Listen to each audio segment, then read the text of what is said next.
Avec 34 millions de visiteurs par an, Paris est l'une des capitales les plus visitées au monde. 43 800 hommes et femmes de la préfecture de police de Paris s'engagent au quotidien pour assurer la sécurité des touristes et des Parisiens qui chaque jour déambulent dans la capitale. Ils le suivent dans les couloirs, le deuxième prend le téléphone dans la poche et se retourne pour prendre la fuite. La sécurité dans les transports est primordiale. On a des centaines et des centaines de caméras qui permettent d'avoir cette vision très précise. Les attentats de novembre 2015 ont changé à jamais les méthodes d'intervention de la police nationale. Dans le terrorisme, c'est la rapidité qui compte. La capitale dispose d'un lieu unique pour le traitement des appels d'urgence. Urgence, pompier, j'écoute. Une minute, il n'y a pas de massage cardiaque, c'est 10% de chance de survie en moins. La prévention des risques naturels, le secours aux personnes, la gestion des risques chimiques ou la découverte d'explosifs est assurée 24 heures sur 24 par des équipes spécialisées. Quoi qu'il arrive, il faut que le déminage passe pour lever le doute. Capitale au rayonnement international, siège des institutions et des ambassades, Paris est chaque année le théâtre de quelques 6500 manifestations et événements festifs ou sportifs. Ouais, affirmatif, hein, j'ai l'objectif juste devant moi. Face à la montée des violences, des unités anti-commando spécialisées avec de nouvelles mesures d'intervention sont devenues opérationnelles. Les voyous font la fête la nuit, les voyous font leurs affaires la nuit. Vite, vite, vite les gars! La nuit parisienne bouge. Nous allons vous faire découvrir des espaces interdits, des sites confidentiels, où chaque jour, des hommes et des femmes œuvrent pour la sécurité de la ville lumière.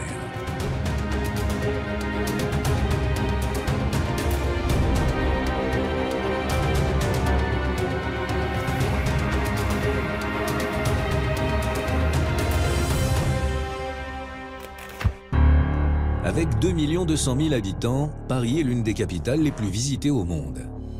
Paris occupe également une place prépondérante dans le milieu de la mode, du luxe et de la finance. Avec une fréquentation touristique en hausse, la densité de ces réseaux de transport en fait un point de convergence pour les déplacements nationaux et internationaux. La capitale possède un dispositif de secours et de sécurité avec des unités opérationnelles 24 heures sur 24 et 7 jours sur 7, quels que soient les risques. Un défi pour tenir à distance les menaces qui planent au-dessus des grandes capitales de la planète. Les enjeux de sécurité au sens le plus large du terme, la sécurité du quotidien, la prévention, la lutte contre le risque terroriste, la protection de nos grandes institutions, la gestion des grands événements de voie publique, ne l'oublions pas non plus, l'organisation des secours.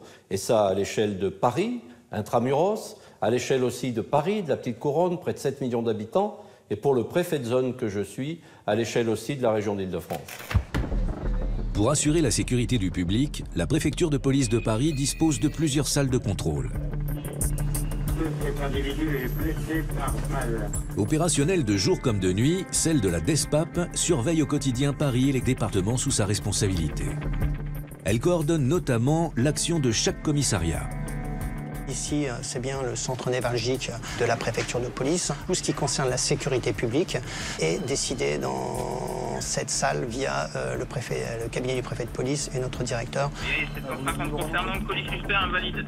Donc l'équipage arrivé sur place nous a transmis le point de fuite pour le labo. Chaque opérateur dispose sur son pupitre de différents outils, hein. La radio évidemment, mais également le plan zonal de vidéoprotection qui permet de voir en direct l'événement et de l'évaluer de manière un petit peu plus objective, parce que le but de cette salle, c'est évidemment de coordonner l'ensemble des effectifs et de s'assurer que les services spécialisés, que ce soit la BRI, le labo et tout ce qu'il est nécessaire d'engager à la demande du directeur et du préfet de police, nous le mettons en œuvre dans cette salle. Paris et sa périphérie abritent de nombreuses institutions, ambassades, monuments historiques et autres sites sensibles. Pour effectuer leur surveillance, la police a accès à une multitude de réseaux de caméras. Certains policiers habilités peuvent d'un simple clic accéder aux images de 50 000 caméras installées par la SNCF et la RATP dans les transports urbains, bus, métro et RER. Mais aussi à toutes celles des sociétés privées qui ont passé des conventions pour mettre leurs caméras à disposition de l'État. 400 km de fibre optique relient ce réseau tentaculaire pour alimenter 55 services de police dans la capitale ou sa périphérie. Les 19 commissariats d'arrondissement ont ainsi accès à ce réseau tentaculaire pour les besoins d'un service d'ordre, d'une filature ou pour mettre sous surveillance un secteur à risque. Chaque commissariat dispose d'une BAC, une brigade anticriminalité, en lien direct avec leur PC prêt à intervenir. Ouais, sortie de BAC 10 Charlie. C'est en patrouille que les policiers luttent contre toutes les formes de petite et de moyenne délinquance. Grâce à une très bonne connaissance du terrain, ils traquent les infractions sur la voie publique, mais aussi les flagrants délits afin de pouvoir interpeller les délinquants. Planques, filatures, interpellations sont leur quotidien. Chaque commissariat a une BAC civile. Alors en fonction de l'importance de l'arrondissement, 1, 2, 3 ou 4 véhicules qui sont spécialisés dans la recherche du flagrant délit. Ils ont une zone d'activité qui est leur arrondissement. Et au sein de l'arrondissement, il y a des secteurs privilégiés avec certaines données de délinquance sur lesquelles il faut agir, ou qui problèmes de trafic de stupes avec un impact soit en économie souterraine, soit avec un impact de tranquillité publique qu'il faut gérer. Et c'est le commissaire du commissariat d'arrondissement qui leur donne les missions, les objectifs, et ils travaillent sur ces axes-là. On est sur un secteur où ça bouge pas mal, donc voilà. Vous avez les appels qui tombent, et vous avez aussi le coup d'œil, quoi. Ce qu'on appelle le coup d'œil. Hein. Ouais, on va regarder. Là, ils remontent, regarde, ils sont en sunshine. Je pense que j'ai un flag qui a dû se commettre là. Ils sont deux là, ils se suivent avec 100 mètres d'écart, mais le premier, je sais pas. Il me semble qu'il a planté un truc, j'en sais rien. Et je pense que son pote, il est en train de l'appeler là. Parce que je sais pas s'il m'a pas cramé. Je vais aller taper le contrôle. Hein. Ouais. Tiens, viens voir. Alors, 2 secondes. Tiens, mets-toi là. T'as rien de dangereux? T'as pas de papier? Papier. Je sais pas, c'est bizarre. Ça, c'est à qui, ça? Ça vient d'où? Ouais, c'est arraché. Oh. Ouais, Lionel, positif. Ça vient d'où? Ah, bah voilà. Voilà. Hein? Ça vient d'où? Ouais, c'est ça, je te dis.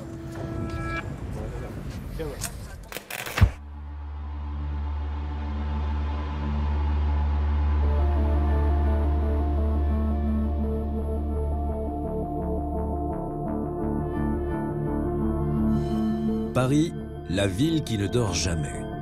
À la tombée de la nuit, c'est une deuxième vie qui commence dans la capitale, une vie mouvementée où tout peut arriver. Le quartier de la Défense, plus grand pôle économique d'Europe, avec plus de 3000 entreprises et 180 000 personnes qui y travaillent chaque jour, est sous surveillance, comme les quartiers à risque où la délinquance est connue.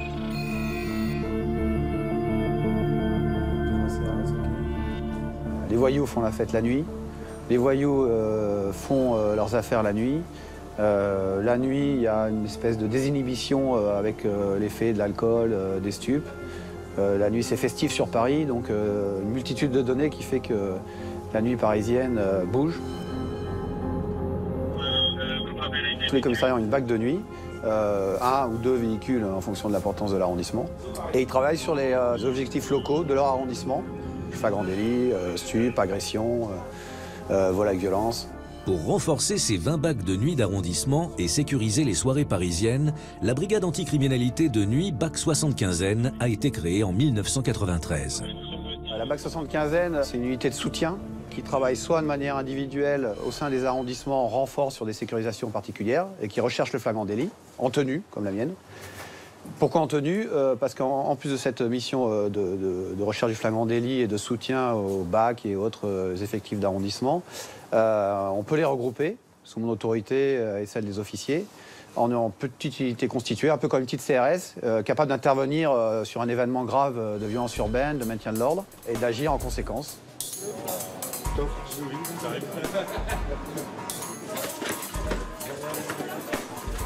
Vite, les gars. Les policiers de terrain qui composent cette unité sont tous spécialisés dans les interventions en milieu sensible avec une formation et un entraînement spécifique. Il y avait des tirs de feux d'artifice, de mortier. Le lieu est assez prisé de la jeunesse un peu alternative.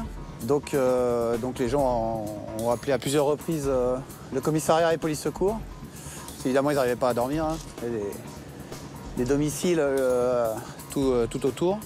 Rien de méchant, surtout quand on est en force. Donc on va saisir la sono pour éviter que ça se reproduise. Et on contrôle les jeunes. Il n'y a pas vraiment de voyous, quoi. Donc on a affaire à différentes sortes d'interventions, des séries de vols-violences, les cambriolages, des sorties de boîtes de nuit un peu houleuses, des quartiers de Paris qui chauffent un peu en termes de violence urbaine sur lesquels on doit intervenir. La difficulté, c'est que un fait de délinquance comme un vol-violence et une cité qui commence un peu à chauffer en termes de violence urbaine, c'est pas les mêmes techniques d'intervention, c'est pas la même manière d'intervenir. Donc voilà, on est multifonction et ça rend le métier encore plus intéressant mais aussi difficile. 13 novembre 2015, des attaques avec une série de fusillades et des commandos suicides sont perpétrées dans la soirée à Paris et dans sa périphérie. Les forces de l'ordre sont surprises par la rapidité et la simultanéité de ces attentats. Pas équipées pour répondre aux tirs de fusil d'assaut, les brigades anticriminalité doivent attendre l'arrivée des équipes d'intervention. Le bilan officiel des victimes fera état de 130 morts. Ces attentats sont les plus meurtriers perpétrés en France. Au vu de l'expérience que l'unité d'ailleurs a vécue, puisqu'elle est intervenue en première ligne sur le Bataclan, et face à une attaque aussi soudaine qu'imprévue et brutale, on a déjà eu d'importantes avancées en termes de matériel, puisqu'on nous a équipés en protection balistique, c'est-à-dire un bouclier balistique qui résiste aux balles tirées par des fusils d'assaut, pour résumer. On a également eu des casques balistiques et un fusil d'assaut, le G36, qui permettait d'avoir une réponse à la hauteur de l'armement des terroristes. En patrouille chaque nuit, cette unité est en mesure d'agir rapidement pour sécuriser un lieu avant l'arrivée des unités d'intervention antiterroriste. Comme dans le quartier de l'Opéra, lorsqu'un assaillant a tué un passant au couteau et en a blessé 4 autres avant d'être abattu par les policiers. Toujours en mouvement, cette unité est en première ligne lors des différents événements qui marquent les nuits parisiennes. On fait des simulations avec les pompiers. La BRI nous a apporté son savoir-faire et nous forme régulièrement encore. Donc matériel plus formation, effectivement, nous a fait grandement évoluer pour avoir une riposte encore plus adaptée et plus efficace. Les BAT de nuit sont désormais équipés et préparés au risque majeur d'intervenir les premiers. Leur mobilité et leur faculté à se regrouper leur permettent de figer la situation avant l'arrivée des unités spécialisées comme la BRI ou le RAID.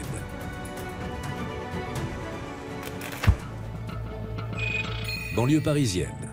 Des unités d'intervention de la préfecture de police de Paris sont rassemblées. Un exercice commun est en préparation. Brigade anticommando, compagnie de sécurisation, pompiers et services de secours sont en alerte sous le commandement de la BRI. Un kamikaze a pris des otages dans un bus. On a donc une prise d'otage et ce qu'on a ajouté comme difficulté, c'est une dimension, nous ce qu'on appelle une dimension NRBC, c'est-à-dire une attaque avec des produits chimiques. Les compagnies de sécurisation interviennent en premier pour assister les victimes et sécuriser les abords. On sait qu'on peut avoir ce risque-là, on l'a vu dans le passé. Des attaques au sarin, par exemple, au Japon. Donc on se prépare à ce type d'attaque.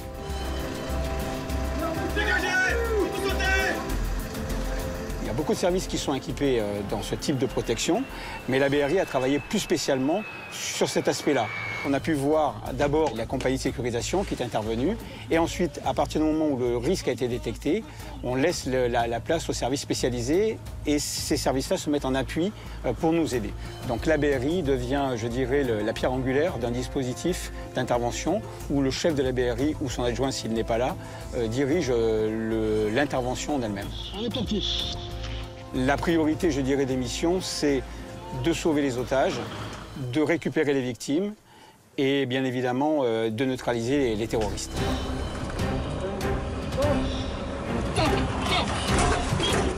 C'est maintenant à la BRI d'intervenir avec ses différents groupes techniques qui utilisent un armement et des moyens spécifiques comme un robot à roulettes équipé d'une caméra. On a un groupe technique qui travaille sur ce qu'on appelle la R&D, la recherche et développement, et on essaie d'avoir le matériel le plus pointu possible. Le but du jeu étant de pouvoir apporter un appui important aux groupes qui sont en intervention.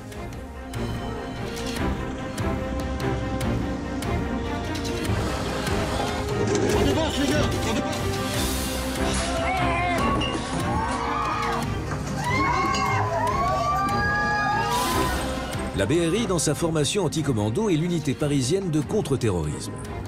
À ce titre, ses personnels se forment en continu à des interventions pointues, mettant en œuvre un niveau particulièrement élevé de compétences, tant d'un point de vue opérationnel que technique, avec emploi de drones et l'utilisation d'armements spécialisés.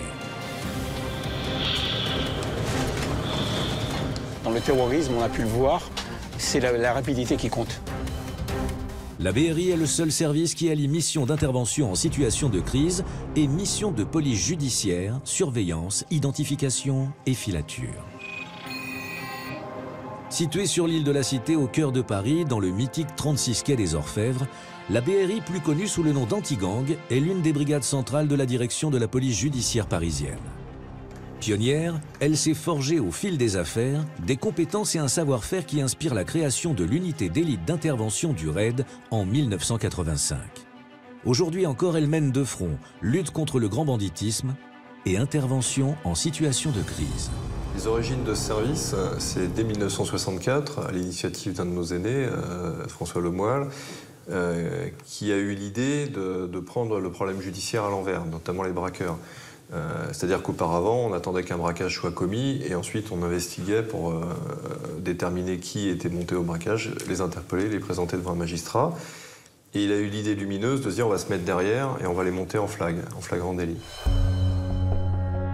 Depuis sa création, la BRI s'est illustrée dans la lutte contre le grand banditisme, dans la libération d'otages ou dans l'intervention à l'occasion d'attentats. Le service a été maillé par de très très belles affaires, la libération du banquier Mallet, l'enlèvement du baron Opin, la neutralisation de Messrine. Voilà, donc c'est un service qui à l'origine a un ADN judiciaire. Donc une partie de notre travail, aujourd'hui la moitié de notre travail, consiste à faire des filatures surveillance en vue de faire des flagrants délits.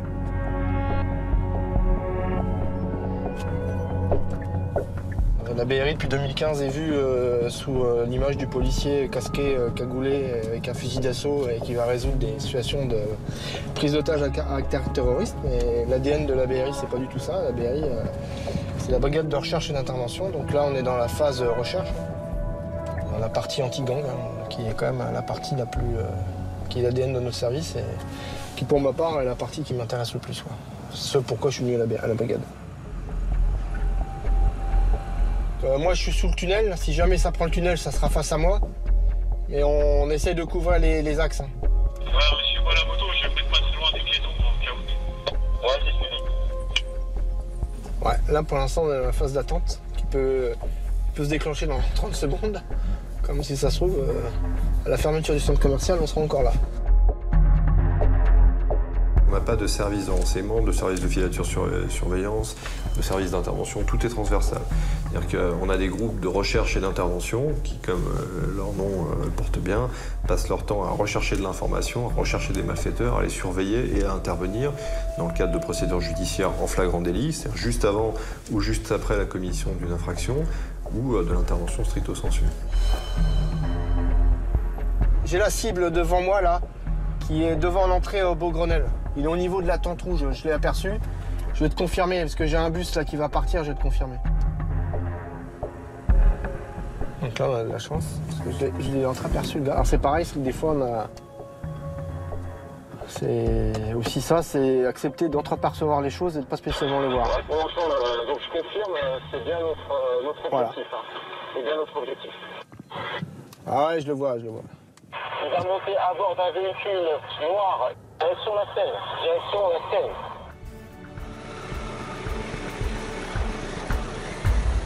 Ouais, affirmatif, j'ai l'objectif juste devant moi. Les équipes de filature sont constituées de plusieurs véhicules, motos, voitures banalisées ou camionnettes équipées pour la surveillance. Leur principale difficulté, ne pas se faire repérer. Pour le moment, relais Brice. C'est un sport difficile, on a beaucoup de déperditions. En moyenne, 9 dossiers sur 10 n'aboutissent pas, parce que c'est difficile. Il faut que les malfaiteurs aillent au bout de leur projet. Il faut ne pas se faire, dans notre jargon, détroncher, donc ils nous voient. Il ne faut pas se faire balancer. Enfin, il y a tout un tas de contraintes qui font que c'est pas aussi simple et qu'en moyenne, un dossier sur 10 aboutit. Donc ça, c'est l'aspect judiciaire. Détecter les malfaiteurs susceptibles de se livrer à des actes de banditisme organisé, les surveiller et les interpeller en flagrant délit fait partie de l'ADN de la BRI. Exercice tactique donc équipé en lourd avec des moyens de riposte. Une colonne dans laquelle nous avons intégré donc des techniciens avec des moyens robots. Un maître chien aussi avec un chien d'attaque. Et nous allons donc procéder à des exercices de forcené, de retranché, de prise d'otage pour pouvoir arriver à se perfectionner dans nos techniques de progression. Les enquêteurs de la BRI sont ainsi prêts à s'engager dans un affrontement armé avec des individus extrêmement dangereux. Pour plus de véracité, les exercices se font régulièrement avec des balles en caoutchouc qui peuvent provoquer des hématomes aux policiers touchés. C'est bien fait, on poursuit la progression sur la gauche. L'utilisation d'un robot équipé d'une caméra sur roulette comme éclaireur est efficace pour les forces d'intervention dans un espace confiné. La caméra haute résolution retransmet les images en direct à l'équipe d'intervention. Tout le monde est rentré? C'est un gain de temps important qui augmente la sécurité des policiers en leur permettant d'identifier les dangers avant d'évoluer dans une zone à risque, telle que la montée d'un escalier ou l'entrée dans une nouvelle pièce.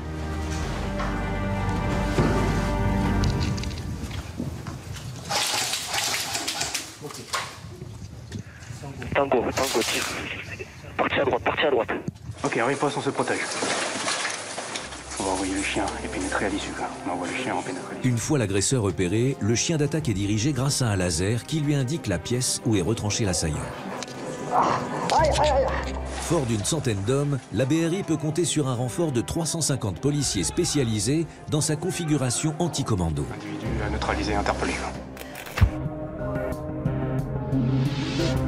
Paris abrite de nombreuses institutions, ambassades, monuments historiques et autres sites sensibles.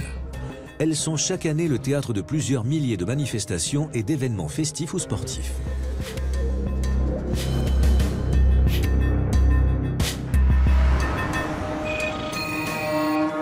Direction le deuxième sous-sol de la préfecture de police. Nous allons vous faire découvrir l'un des sites ultra sécurisés de la DOPC. C'est de cette salle de commandement que sont surveillés les événements exceptionnels de la capitale. Une multitude d'écrans reliés aux caméras de la préfecture, mais aussi à celles de la RATP ou encore de la SNCF, permet de coordonner les différentes unités en opération sur la voie publique. 36 boulevard Beaumarchais, mais ils sont partis. TI 504 de cité 504.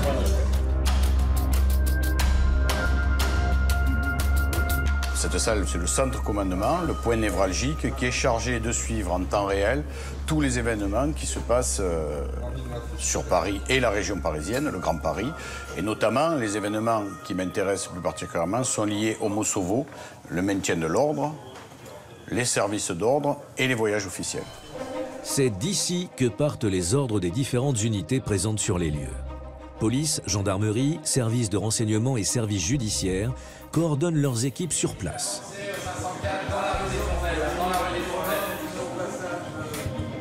La manifestation a été préparée en amont et c'est géré par la personne qui l'a préparée, donc qui a fait un travail d'état-major avant, qui l'a préparé, qui va le gérer après sur le terrain et qui commande tous les commissaires de police et toutes les unités qui sont à disposition sur le terrain.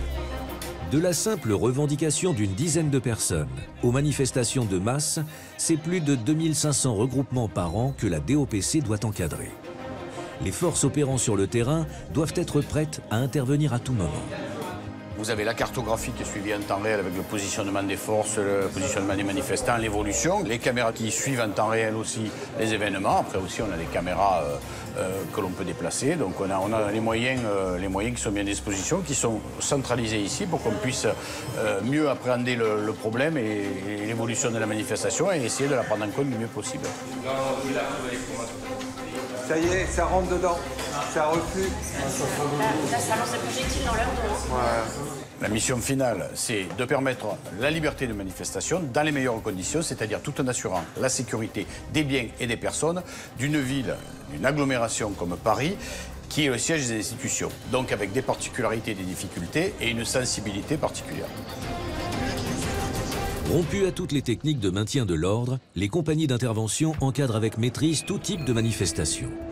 Autant d'impératifs que doit concilier la direction de l'ordre public et de la circulation pour assurer un partage harmonieux de l'espace public avec plus de 7500 événements, dont certains présentent des risques majeurs.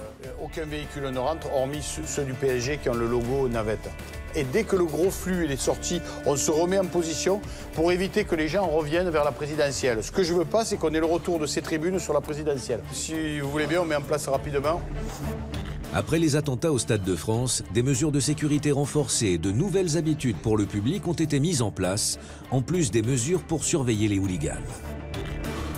Le PC est armé par des gens de ma direction, la DOPC, la direction de l'ordre public de la circulation, avec un correspondant circulation. Nous avons en plus des forces de la réserve nationale. Vous voyez passer actuellement des CRS qui prennent position autour du stade, qui sont commandés par un GOCRS sous l'autorité civile d'un commissaire de police. Par secteur, nous mettons un commissaire de police à la tête d'une ou deux ou trois unités. Donc tout ça est armé depuis le PC. Et on a une séparation des flux visiteurs. On sépare en fonction des tribunes.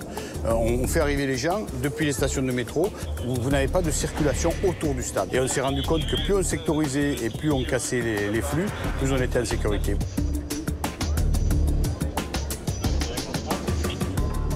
La zone qui est dans votre dos, c'est la zone d'arrivée des VIP et des bus de joueurs, donc zone sensible qui est encore plus contrôlée.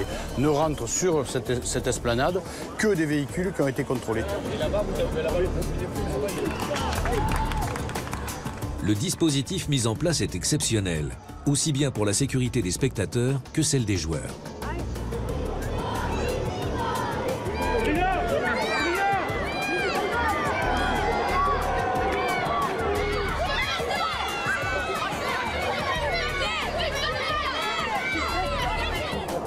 Un dispositif complété par des tireurs d'élite situés sur les toits et les terrasses, invisibles pour le grand public.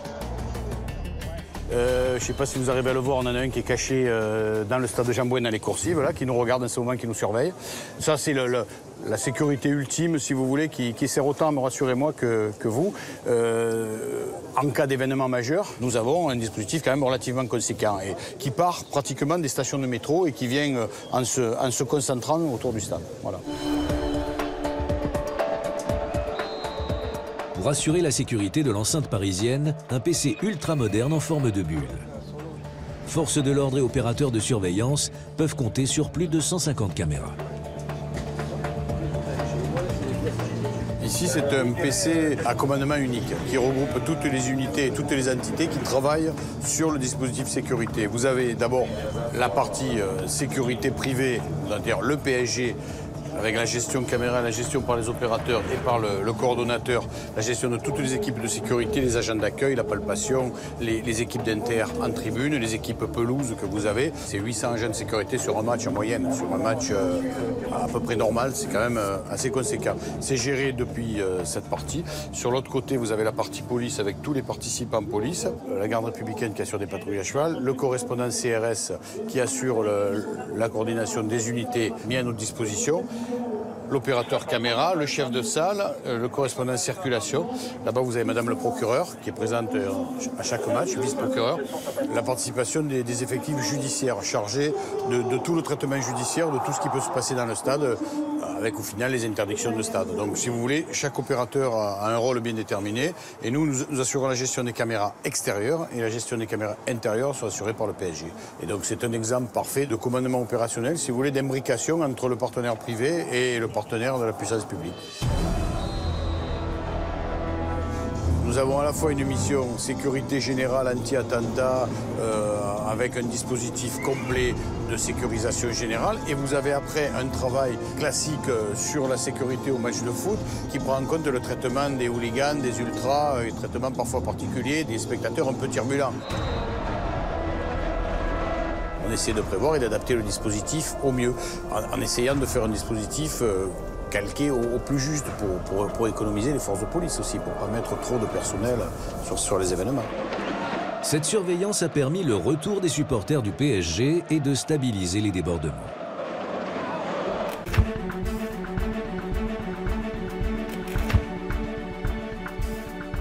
Paris est le premier port touristique mondial avec plus de 8 millions de passagers par an. Quai Saint-Bernard, QG de la brigade fluviale, l'unique commissariat flottant de France. On est un service qui effectivement a une dualité de mission et c'est un petit peu l'originalité de l'unité avec des missions de secours que nous faisons donc en complémentarité avec les pompiers. Donc tout ce qui est secours à victimes et secours à bateau, qui représente une très forte activité pour le service, qui nécessite d'avoir donc une présence 24 heures sur 24, des policiers formés au secourisme, du matériel de secourisme et donc des formations et des entraînements réguliers. Et puis on est également des policiers, et au même titre que nos collègues de commissariat, donc on veille à la sécurité sur le fleuve et à la tranquillité et aux constatations d'infractions si jamais on devait intervenir et voir certaines choses. Sur le fleuve, plus de 1000 immeubles flottants sont recensés, sans compter les péniches de loisirs et de transport de matériaux. Un trafic intense et parfois dangereux.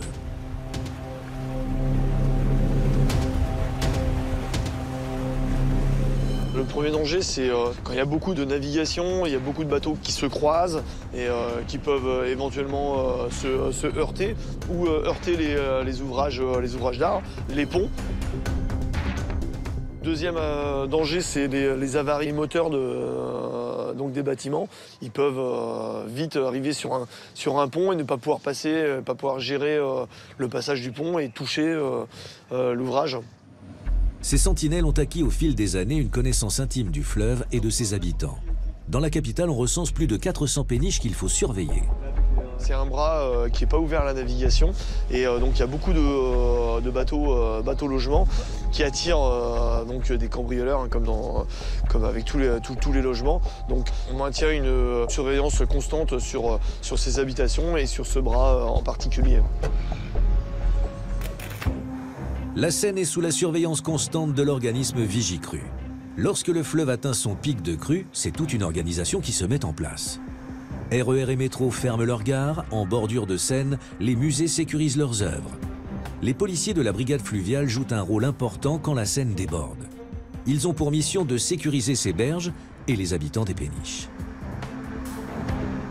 On a connu en juin 2016 une crue qui n'avait pas eu lieu depuis plus de 30 ans, où il y a eu une montée très rapide des eaux et une descente tout aussi rapide. Donc là, on a dû devoir gérer en urgence tout un linéaire de bateaux amarrés et de bateaux qui pouvaient être en difficulté. Donc là, il y a eu énormément de travail. Cette année, il y a également eu une crue, mais qui a été beaucoup plus progressive, qui a permis d'alerter les gens, de passer des messages de prévention aux différents usagers de l'eau pour qu'eux anticipent leurs bonnes réactions et anticipent la préservation de leurs installations. Lorsque la Seine atteint sa cote d'alerte, habitants et commerçants du fleuve parisien doivent évacuer par mesure de sécurité. Les policiers sont les seuls à pouvoir circuler sur le fleuve avec la brigade nautique des sapeurs-pompiers, le débit et le niveau de l'eau étant jugés trop dangereux.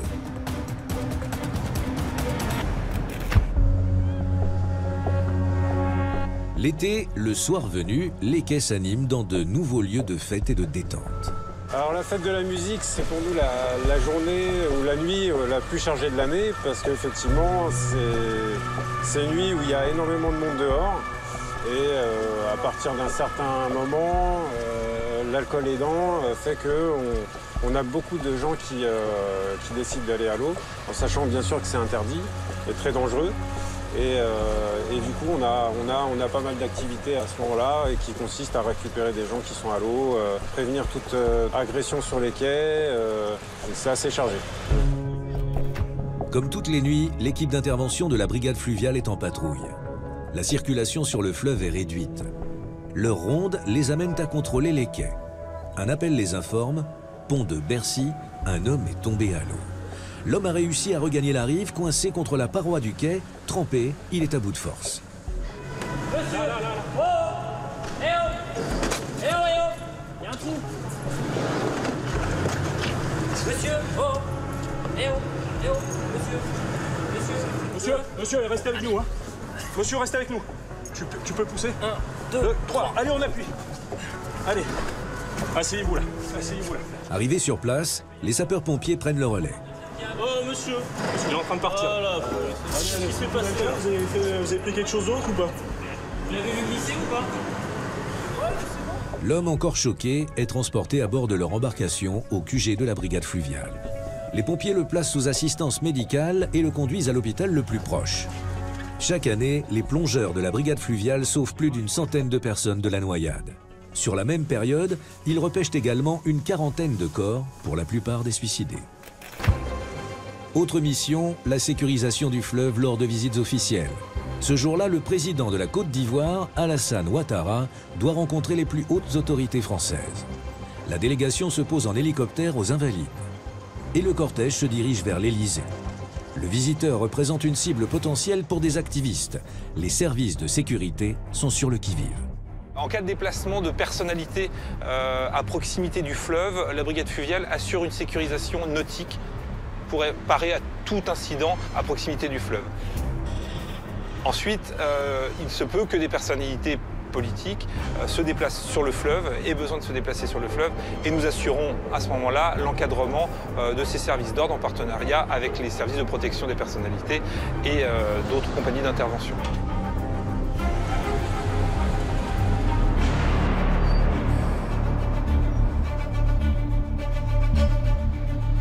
Nous disposons d'une cellule judiciaire avec des officiers de police judiciaire et nous sommes compétents particulièrement et nous avons le suivi des dossiers pour tout ce qui concerne la réglementation fluviale.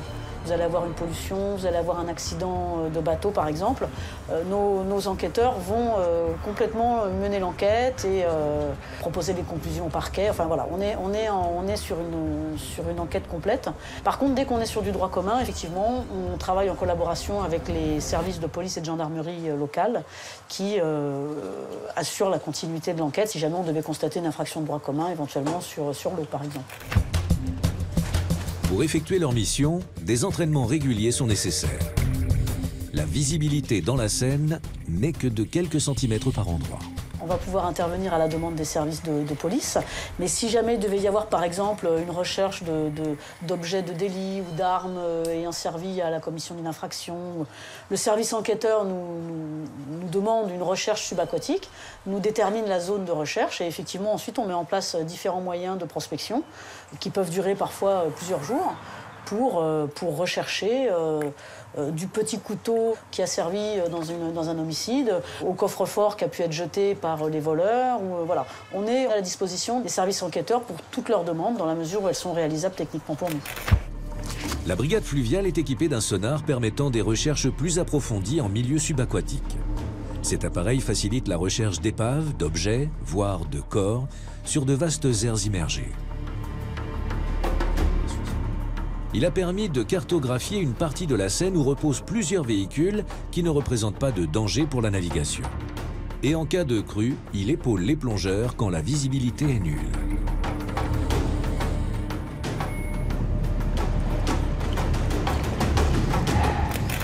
Et on va également intervenir sur les véhicules immergés si jamais il y a un risque de suraccident. 29 juillet 2010. Au pied de la Tour Eiffel, un bus garé sur un parking dévale le quai en pente avant de plonger dans la Seine. Pris par le courant, il vient percuter l'avant d'un bateau qui transporte une cinquantaine de passagers. En quelques minutes, le bus coule. Un accident rare et spectaculaire, l'incident n'a fait aucune victime. La brigade fluviale est un des acteurs de la sécurité du fleuve avec la brigade nautique des sapeurs-pompiers de Paris. La capitale et ses habitants seraient bien vulnérables s'ils n'étaient en permanence protégés par un dispositif de secours et de sûreté pour lutter et prévenir les risques naturels, les crises majeures et les urgences au quotidien. La brigade des sapeurs-pompiers de Paris doit faire face aux dangers propres à la capitale, des immeubles de grande hauteur, des établissements situés en grande profondeur, en plus des accidents sur la voie publique. Avec ses 8600 hommes et femmes, elle est le plus grand corps de pompiers d'Europe. Alors, le secteur de compétence de la brigade des sapeurs-pompiers de Paris est Paris et les 3 départements de la Petite Couronne. 7 millions d'habitants. Ça représente plus de 500 000 interventions en 2017 de notre part, c'est-à-dire 1400 par jour. Sur les 500 000 interventions, 400 000 environ concernent le secours à personne, alors que les feux concernent 14 000 départs par an. Face à la progression continue des secours sur l'agglomération parisienne, une plateforme des appels d'urgence unique en France a été mise en place. Chaque année, le nombre d'appels augmente de 15%, mais tous n'ont pas un caractère d'urgence. Écoutez, les pompiers sont en route, hein, ils arrivent. Il y a encore de la fumée là où vous êtes ou pas? Mais dans la forêt, c'est parti. Alors ici, nous nous trouvons à l'état-major des sapeurs-pompiers de Paris, et plus particulièrement au sein du centre opérationnel.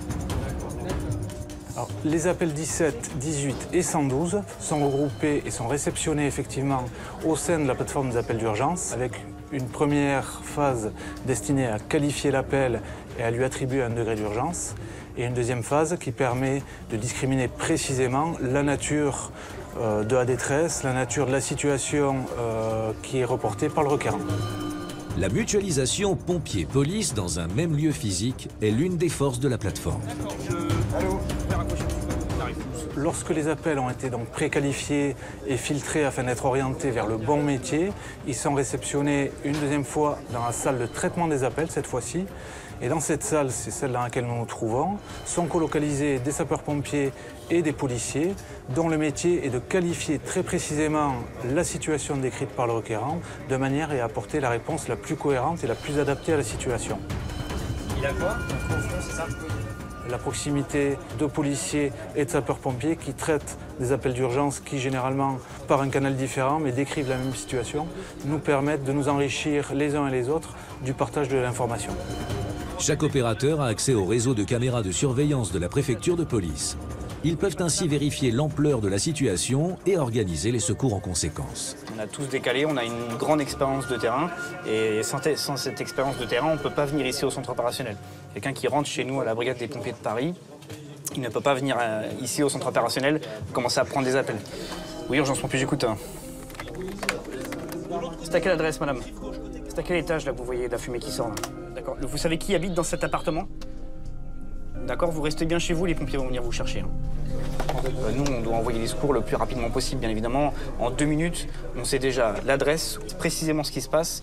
Et derrière, nous, on va envoyer les engins adaptés à ce qui se passe.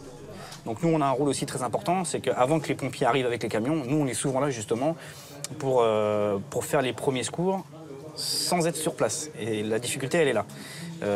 Sur les incendies, quand les gens nous appellent, ils ont souvent tendance à vouloir soit sauter par les fenêtres parce qu'ils ont peur de mourir ou sortir dans leur cage d'escalier. Et c'est justement l'erreur à ne pas faire puisque la plupart des morts qu'on retrouve des fois sur intervention, c'est parce qu'ils sont sortis justement de chez eux, ils sont passés par la cage d'escalier, ils ont inhalé beaucoup de fumée. La difficulté, elle est là, c'est vraiment de prendre en compte l'intervention en soi, envoyer les secours rapidement, mais aussi sécuriser les gens au maximum, donc que ça soit sur un incendie, mais aussi sur un accident de la voie publique. Notamment aussi sur les massages cardiaques. On effectue des massages cardiaques par téléphone. Il faut savoir que 1 minute où le cœur n'est pas, il n'y a pas de massage cardiaque, quand il y a un arrêt cardiaque, c'est 10% de chance de survie en moins. D'accord. Est-ce qu'elle respire? La petite fille, est-ce qu'elle convulse toujours là? D'accord. Est-ce qu'elle ouvre les yeux? Vous quittez pas, je vais en parler au médecin aussi en attendant, d'accord? Vous restez bien en ligne, s'il vous plaît, vous raccrochez pas. Oui, docteur, c'est le 18 au téléphone. Voilà, c'est une petite fille de 3 ans qui a fait des convulsions.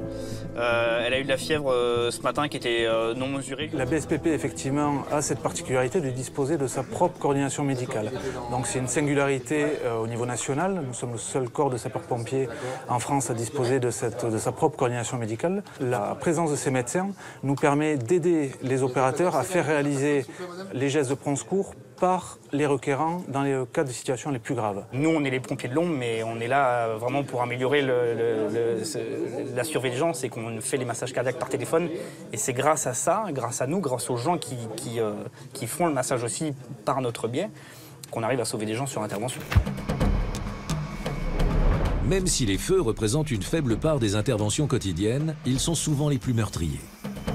L'accès difficile, les rues étroites, les escaliers encore en bois sont souvent des sources de risques supplémentaires. La mise aux normes des immeubles anciens de la capitale n'est pas toujours réalisée.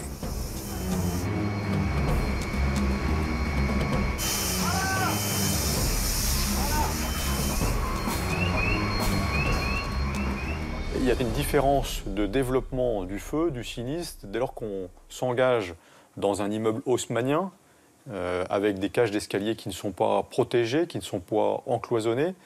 Alors que le feu va se développer et l'évacuation de la population va pouvoir se faire plus facilement si on se trouve dans un immeuble plus moderne, avec des cages d'escalier encloisonnées, avec un système de prévention établi, un système d'alarme. Il s'agit pour le sapeur-pompier d'adapter sa réponse, les moyens techniques, s'adapter à l'infrastructure, et sa réponse tactique, le nombre d'engins, le type d'équipe qui va pouvoir intervenir en hauteur ou en souterrain. C'est pour cette raison que depuis peu, on étudie et on utilise la robotique pour pouvoir préserver la ressource humaine, engager ce robot qui va nous donner un certain nombre d'informations avant d'engager le pompier qui, lui, va finir à l'extinction. Paris, 5 h du matin. Sur une grande artère de la capitale, un immeuble haussmannien est en flammes. Plus de 200 sapeurs-pompiers sont dépêchés de toutes les casernes. Ils s'attachent en priorité à l'évacuation des habitants avant de s'attaquer au feu. Grâce à leur rapidité, il n'y aura que 7 blessés légers. 2 jours plus tard, les spécialistes feu du laboratoire central de police scientifique de Paris entrent en action. Dépêchés par l'officier de police judiciaire chargé de l'enquête, ils doivent déterminer si l'incendie est criminel ou accidentel. Le laboratoire central de la préfecture de police, c'est la direction d'appui scientifique et technique auprès du préfet de police. Donc nous sommes là pour, dès que l'un des services de la préfecture de police a besoin d'un appui scientifique et technique, apporter ou essayer d'apporter une réponse, soit nous en direct, soit en trouvant des partenaires capables de le faire. Premier objectif pour les enquêteurs, avoir la version des pompiers présents lors du sinistre, essayer de trouver la zone de départ du feu et détecter si des produits inflammables ont été répandus. En cas d'incendie, nous avons une équipe de permanence qui s'appelle la permanence générale, qui peut être appelée soit par la police, soit par les pompiers, en fonction de l'enjeu sur place, pour participer à l'investigation liée à ce feu, et notamment pour comprendre les causes du feu, pour savoir si c'est un feu criminel, un feu accidentel. Si c'est un feu criminel, aider les forces de police à prendre une première direction de leur enquête. Le laboratoire central de la préfecture de police de Paris est unique en France. Chimistes, ingénieurs et informaticiens travaillent sur les enquêtes criminelles de la capitale. Les échantillons récoltés arrivent au laboratoire Expertise Feu. La traque aux produits inflammables commence. Elle pourrait prouver un geste meurtrier. Dans les cendres, même après incendie et intervention des sapeurs-pompiers, on arrive quand même à retrouver des quantités très faibles de produits pour démontrer le caractère criminel de l'incendie. Créé en 1878 à Paris, le labo regroupe 200 experts en 3 pôles d'intervention, l'incendie, l'explosif et le chimique. Le risque chimique, il est multiforme et nous nous sommes organisés pour être capables de répondre à une couverture la plus large possible du risque chimique. On a une technique d'intervention en 2 temps. D'une part, on a un camion laboratoire qui peut être déployé sur le terrain pour faire des analyses au plus près. Et d'autre part, nous sommes capables de ramener des prélèvements au laboratoire pour faire des analyses plus précises d'autres espèces chimiques ou alors quand on est en dessous des seuils correspondant à ce qu'on est capable de détecter sur le terrain. 24 heures sur 24, le laboratoire central met des équipes d'intervention à la disposition des autorités de police parisiennes. Il y a une partie du laboratoire qui intervient, donc notamment dans le cadre de perquisitions, si on veut identifier des laboratoires clandestins ou des filières de synthèse d'explosifs particuliers. Alors, le laboratoire explosif, l'objectif, c'est de rechercher sur les vestiges de l'engin explosif ou sur la surface à proximité, disons, du siège de l'explosion, les traces d'explosifs qui pourraient encore être détectées pour identifier la nature chimique du produit utilisé. Un distributeur de billets de la Poste attaqué à l'explosif. Charge préformée pour ouvrir le distributeur de billets. Je fais l'extérieur pour voir s'il n'y a rien. Et après, je regarderai à l'intérieur pour voir s'il n'y a pas un détonateur, un truc qui traîne. Hein. Une équipe d'experts en explosifs est sur place. Elle sécurise les lieux et cherche à prélever les traces et débris de l'engin qui a servi à ouvrir le distributeur. Celui-ci a été découpé par la charge explosive, il ne reste plus qu'un trou béant. Toi, ça a découpé les 3/4, mais il y a une partie qui n'a pas bien fonctionné. Donc ce qui ressemble constituant de ce cadre-là, c'est des éléments qui est là. J'ai peut-être un petit éclat là, un petit éclat là, et un fil là-bas. Cette section du laboratoire est spécialisée dans l'analyse des substances explosives, qu'elles soient d'origine criminelle ou terroriste. À partir de ces conclusions, les recherches peuvent orienter les enquêteurs vers tel ou tel groupuscule ou truand. Les équipes de déminage du laboratoire sont chargées de transporter les substances explosives découvertes dans la capitale. Quand un colis suspect est découvert, une équipe du laboratoire central est envoyée sur place. Les démineurs doivent être en mesure d'intervenir en moins de 15 minutes sur le lieu de l'opération, quelle que soit la circulation. Les équipes sur place ont sécurisé les lieux. Une bouteille de gaz suspecte a été découverte sur un trottoir. C'est comme ça à Paris. Donc, quoi qu'il arrive, il faut que le déminage passe pour lever le doute sur cette bouteille. Et ensuite, ça fera l'objet d'un enlèvement. Face à la menace terroriste, les démineurs sont de plus en plus sollicités pour assurer le désamorçage ou la destruction de tout engin susceptible d'exploser. Paris, région capitale, a des enjeux de déminage extrêmement forts. Nous faisons environ 2500 interventions par an sur des colis, des véhicules, des objets suspects. 2500 interventions par an, c'est à peu près 7 par jour.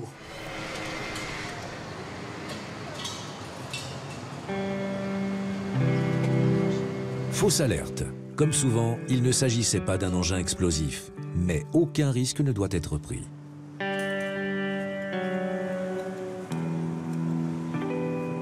Le niveau de menace extrêmement élevé que nous vivons depuis 2015 a conduit en fait à 2 évolutions majeures. Amélioration des méthodes pour faire face à un risque accru. Amélioration des méthodes en protection et amélioration des méthodes de neutralisation des engins suspects, voire même des engins plus que suspects, des engins avérés.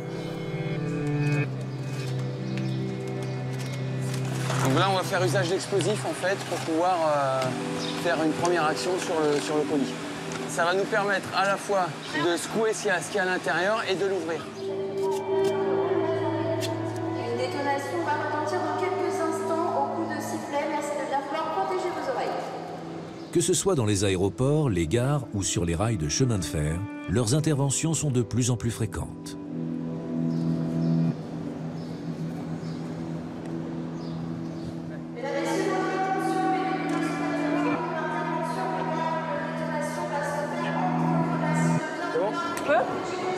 Les comptes à 3, 2, 1.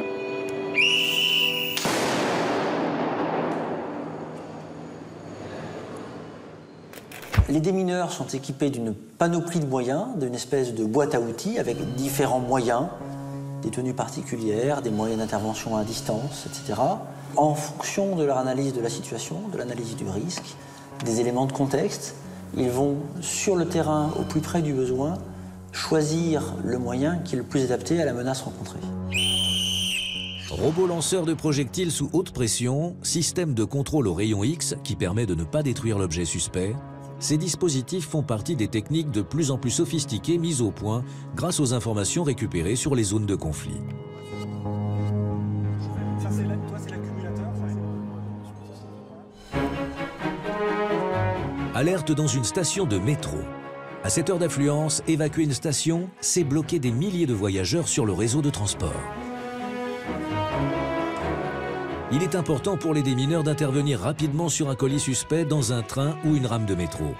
Dans Paris, le trafic est tel que tout arrêt a un impact économique et humain. Pour les démineurs, toute minute gagnée est importante.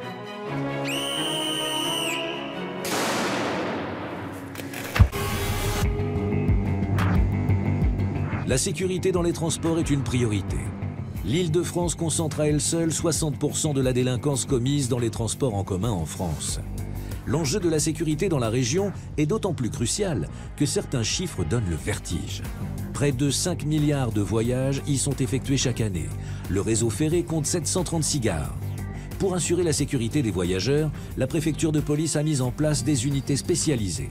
1300 policiers entièrement voués à la surveillance dans les bus, trains, RER et métros complètent les 2800 agents assermentés de la RATP et de la SNCF. C'est 7 millions d'usagers chaque jour en Ile-de-France qui ont droit à la sécurité dans ces transports. C'est pour nous une grande priorité. 34 millions de touristes sont accueillis chaque année en région parisienne. Plus des 3/4 fréquentent le métro, peu méfiants. Ils sont une cible privilégiée des pickpockets.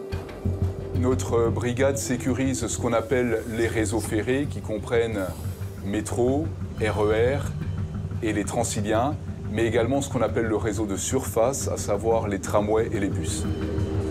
Chaque équipe est géolocalisée grâce à un récepteur radio qu'elle transporte. Ainsi, en temps réel, le PC Sécurité connaît la position de toutes ses patrouilles.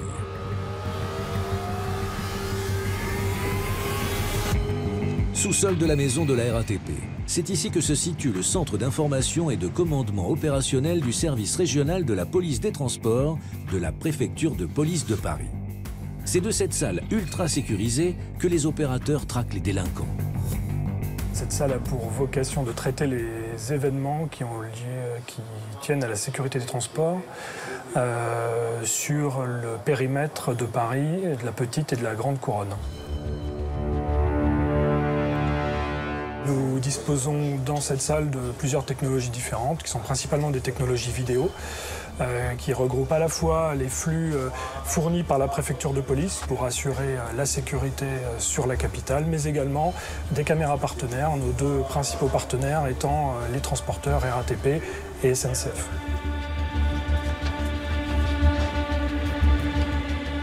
Nos équipes de salles de traitement de l'activité opérationnelle suivent l'activité de chacune des patrouilles, donc sont au courant des secteurs qu'elles sont censées parcourir. Plus de 260 patrouilles sécurisent chaque jour plus de 1000 métros, RER et trains de banlieue. La compagnie de sécurisation qui est en uniforme sont des policiers qui effectivement patrouillent au quotidien. Bien sûr, visibilité et dissuasion, mais cela ne les empêche pas de faire de nombreuses interpellations pour des infractions qui sont commises dans les transports, notamment des vols, mais également des affaires de stupéfiants ou des agressions.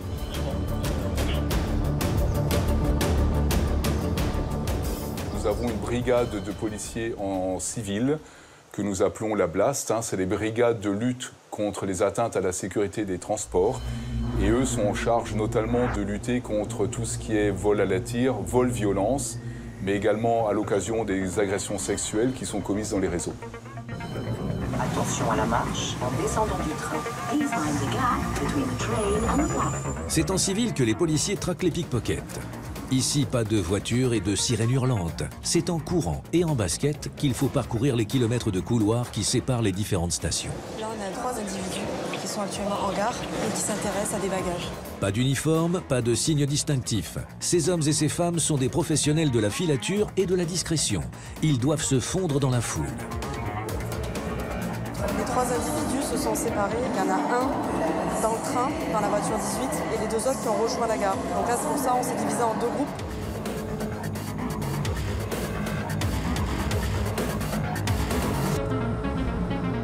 La première équipe vient d'interpeller. J'y vais. L'autre partie du groupe vient de prendre en flagrant délit les 2 jeunes voleurs. Ce n'est que partie remise pour le dernier qui est monté dans le train. Il a bien été identifié. Do you have 5 minutes to take Okay, that's fine. Yeah. Because we need your declaration on paper. Okay. Les 2 individus repèrent la victime avec un téléphone dans la poche. Ils le suivent dans les couloirs. Ils se collent derrière en essayant de dissimuler leurs gestes. Pendant qu'il y en a un qui dissimule les gestes de son complice, le deuxième prend le téléphone dans la poche et se retourne pour prendre la fuite. On est juste derrière, on interpelle, on prend contact avec la victime qui nous confirme qu'il s'agit bien de son téléphone. I know, some policemen were then casual to go around, looking around, but I didn't know they were around here at this moment. So, yeah, I'm happy. L'an dernier, 2130 malfaiteurs ont été arrêtés dans les transports parisiens, soit en flagrant délit par les policiers de la brigade des transports, soit après avoir commis un vol ou une agression, repérés grâce au système de vidéoprotection qui maille le métro et le RER.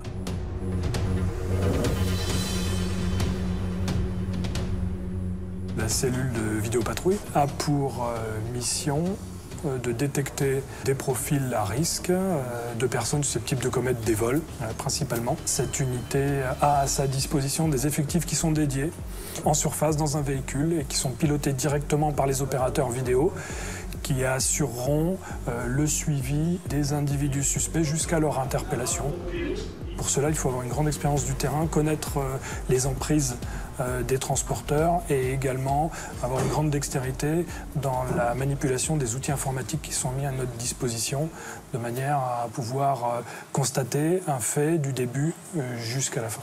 Les transports, qu'ils soient souterrains ou en surface, sont une priorité pour la vie des Parisiens. Chaque jour, plus de 4 millions de déplacements motorisés sont effectués entre Paris et sa banlieue et plus de 3 millions dans la capitale. Le périphérique, avec ses 35 km, cumule à lui seul 1,2 million de véhicules par jour. Sous les pavés de l'île de la Cité, la préfecture de police dispose d'une unité chargée de fluidifier la circulation. Elle met en œuvre des plans de gestion quotidienne du trafic sur Paris. C'est l'une des missions les plus essentielles pour maintenir une forme d'entente entre automobilistes, cyclistes et piétons dans les rues parisiennes. Alors vous êtes ici dans la salle d'information et de commandement régional circulation, donc comme son nom le dit très bien déjà, chargé de la régulation de la circulation et aussi de la coordination de tous les plans, plan neige, plan crue, plan pollution et tous les événements à caractère régional. Donc il y a un kit de 39, il y a le 208 qui va venir à votre niveau pour vous renforcer. Donc on a une compétence globale sur l'agglomération parisienne, capitale et petite couronne, et aussi une compétence sur les axes structurants, là uniquement du préfet de police, en grande couronne. Ce qui fait un terrain de jeu qui est quand même assez important, 1700 km, sur lequel on doit agir en matière de circulation, et on va surveiller avec notre réseau de caméras PZVP, on va surveiller la capitale. Et à partir de là, on va donner des instructions aux effectifs sur le terrain. C'est reçu. Il faut absolument que... Chaque fois qu'un problème est détecté, une équipe est dépêchée pour rétablir la fluidité du trafic. En cas d'incident majeur, la circulation sera déroutée pour laisser les voies libres aux services de secours et aux forces de police. Dégage dans de meilleures conditions. On a des centaines et des centaines de caméras qui permettent d'avoir cette vision très précise. Les effectifs du Centre d'information et de commandement régional circulation utilisent un certain nombre d'outils. Donc vous avez le SURF, qui est un outil de la ville de Paris, et vous avez le Citadin, qui est un outil régional de la DIRIF. Alors le SURF, ça veut dire système urbain de régulation des flux. Et ce système permet de voir quels sont les axes. Bon, vous voyez, là, c'est surtout le boulevard périphérique côté sud. Quels sont les axes donc, qui ont besoin d'une intervention de nos services. Dans une salle adjacente, 48 grands axes parisiens et 8 carrefours sont particulièrement surveillés.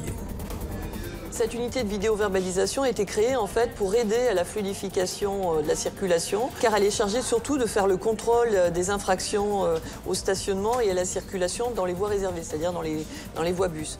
Puisque actuellement, si la voie bus ne circule pas, le bus est obligé de sortir de sa voie bus et il va encombrer les fils de circulation générale, les taxis de la même manière et les cyclistes aussi vont être obligés de sortir de la voie bus et prendre des risques en étant sur les autres voies. Caractérisé par la densité de ses équipements urbains et de ses réseaux de transport, le bassin économique d'Île-de-France concentre un grand nombre de risques naturels, industriels, technologiques et sanitaires. Pour faire face à ces périls, Paris dispose d'un centre opérationnel de zone de défense qui assure une surveillance permanente sur la capitale et ses 7 départements qui l'entourent. Cette surveillance permet d'anticiper et de coordonner toutes les mesures permettant de protéger Paris d'une crise à l'échelle de ce territoire. La zone de défense de Paris est comme les autres zones de défense, mais évidemment le territoire a une sensibilité particulière, une densité de population sans égale non plus, puisqu'il y a un territoire finalement assez restreint, c'est 12 millions d'habitants qui ont leur activité, leur vie quotidienne, et le préfet de zone, c'est-à-dire le préfet de police, dans la capitale, est en charge de la gestion de ces crises lorsqu'elles se produisent. À chaque fois, c'est la logique zone de défense qui doit fonctionner pour coordonner l'intervention des différents acteurs, les acteurs de la sphère publique, policiers, gendarmes, sapeurs-pompiers, mais également les acteurs privés, les acteurs économiques et bien sûr les collectivités territoriales, au premier rang desquelles les communes. 12 millions d'habitants, 34 millions de touristes, 6500 manifestations, 1600 km de réseau RER, 210 km de métro, 2100 km de route. Il faut rassurer nos concitoyens, rassurer les visiteurs qui viennent à Paris. Pour autant, Paris ne doit pas devenir un bunker, c'est-à-dire qu'il faut qu'il y ait une approche équilibrée, qui soit une approche où la vigilance est de mise, mais sans tomber dans l'hystérie. Pour que Paris reste toujours Paris et que chacun puisse profiter de la liberté de circuler en toute sécurité, des hommes et des femmes assurent une veille permanente pour tenir à distance les menaces toujours plus nombreuses et variées qui planent au-dessus des grandes capitales.